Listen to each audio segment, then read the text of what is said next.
I have spent my life fighting my professional career, fighting for Israel, for the protection of Israel. I have a better record on Israel than anybody in this chamber today. I'm the only person who has publicly objected to the $2 billion payout that the Biden administration is now making to Iran, which is a genocidal program.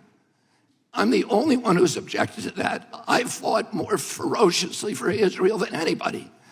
But I am being censored here through this target, through smears, through misinterpretations of what I've said, through lies, through association, which is a tactic that we all thought we had been discredited and dispensed with after the Army McCarthy hearings in the 1950s. But those same weapons are now being deployed against me to silence me. I know many of the people who wrote this letter. I don't believe there's a single person who signed this letter who believes I'm anti-Semitic. I do not believe that. There is no evidence of that. Now, I want to say something I think that's more important, and it goes directly to what you talked about, ranking member, which is the need, this toxic polarization that is destroying our country today. And how do we deal with that? This kind of division is more dangerous for our country than any time since the American Civil War. And how do we deal with that? How are we going to, every Democrat on this committee believes that we need to end that polarization.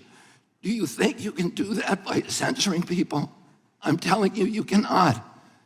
That only aggravates and amplifies the problem. We need to start being kind to each other. We need to start being respectful to each other. We need to start restoring the comedy to this chamber and to the rest of America, but it has to start here. My uncle, Edward Kennedy, has more legislation with his name on it than any senator in United States history. Why is that? Because he was able to reach across the aisle, because he didn't deal in insults, because he didn't try to censor people.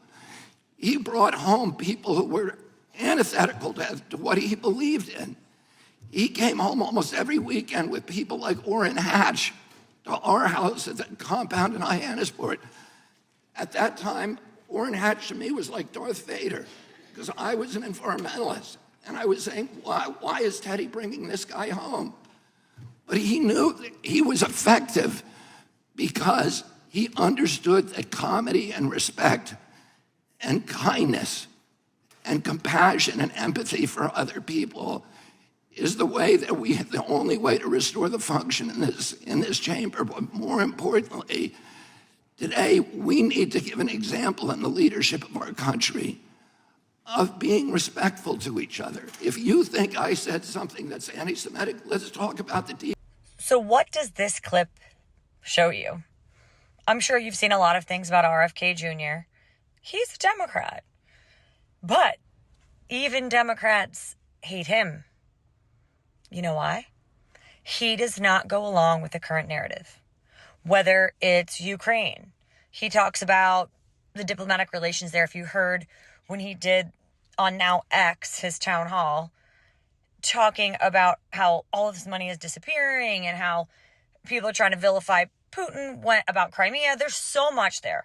Whether it's the vaccines, the environment. If you are a politician on the left or the right or somewhere in the middle who disagrees with the current narrative, they will do anything and everything to destroy you and vilify you. It's almost like the uniparty, right? There's those bought and paid liberals and conservatives on both sides, because they exist on both sides, who go along with the current narrative. They're protected. But if you're RFK Jr., who's standing up to the establishment and saying, no, I have a problem with how you handled this environmental disaster. I have a problem with how you handled this vaccine policy. I have a problem with how you're handling this element of the war in Ukraine. They will destroy you. They don't want a common sense Democrat. They don't want a common sense Republican. They want a useful idiot who will go along with the current narrative. Everyone should be afraid.